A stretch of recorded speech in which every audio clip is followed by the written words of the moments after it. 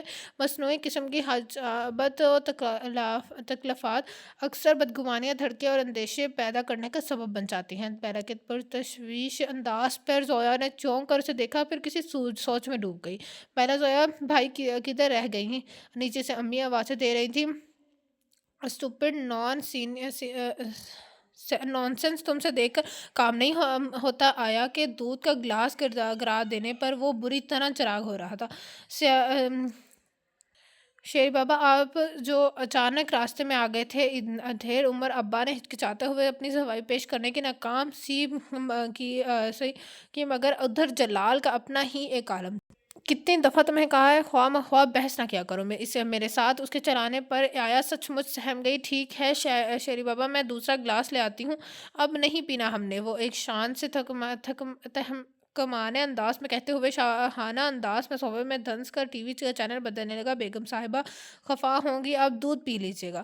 آیا بے چاری حکم حاکم مرگ مفاجت کے مستاق مجبور تھی۔ یہ میرا ہیڈک نہیں ہے۔ شیراز کا انداز قطعی تھا اور لہجہ حد درجہ خشک اور بے رحم۔ آیا زچ سی مگو کے عالم میں کھڑی بے بسی سے اس کا چہرہ دیکھنے لگی۔ نہ جائے رفتن نہ پائے ماندن والا حساب تھا اس کے ساتھ۔ 80 لمحے سندیلا اندر چلی آئی۔ شیری، تم ابھی تک جاگ رہے ہو؟ سوئے کیوں نہیں؟ آپا، آیا ٹیلی کب سے رو رہی ہے؟ آپا ٹیلی کب سے رو رہی ہے؟ وہ جی میں شیری بابا کو دودھ سے دینے آئی تھی، اسی دوران اٹھ گئی ہوگی۔ بیبی، میں ابھی دیکھتی ہوں۔ تم نے دودھ نہیں لیا کیا؟ سندیلا نے بیزاری سے شیراز پر نگاہ ڈالی۔ نہیں مما، دل نہیں چاہ رہے۔ شیراز نیکسک سے درست سجی بنی حسن اور دلکشی کے رنگوں میں ڈھلی نکھری سنوری ماں کو دیکھ کر جیسے ٹھنگ کر بولا۔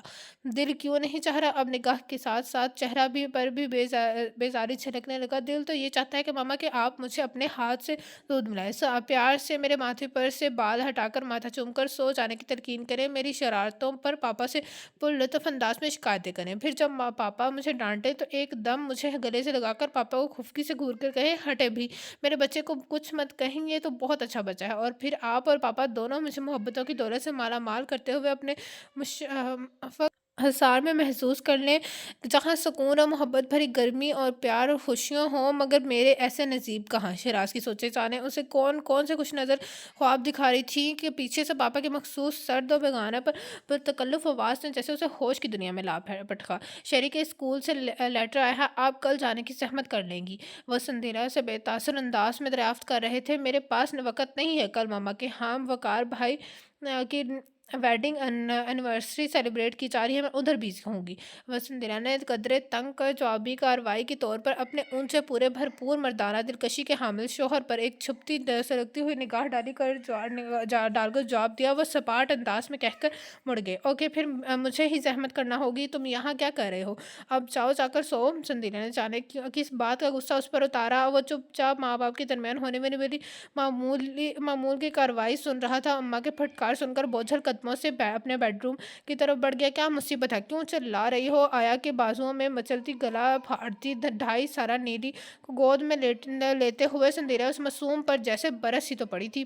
لائیں مما، میں چپ کروا دوں۔ جانے کس جذبے سے مغلوب ہو کر اس نے پرشوق انداز میں بہن کی طرف ہاتھ بڑھائے تھے۔ جاؤ تم، سندیلا نے بری طرح جھڑک دیا، میرے بھگتان ہو تم، مجھے ہی بھگتانے ہیں، اب جان و عذاب میں ڈالی ہوئی ہیں۔ جی تو چاہتا ہے کچھ کھا کے سو رہوں، ایک ہی بار مرنا بہتر ہے۔ روز کے خود سوزی سے سندیلا کا تلخیوں سے چور لہجہ شیراز کے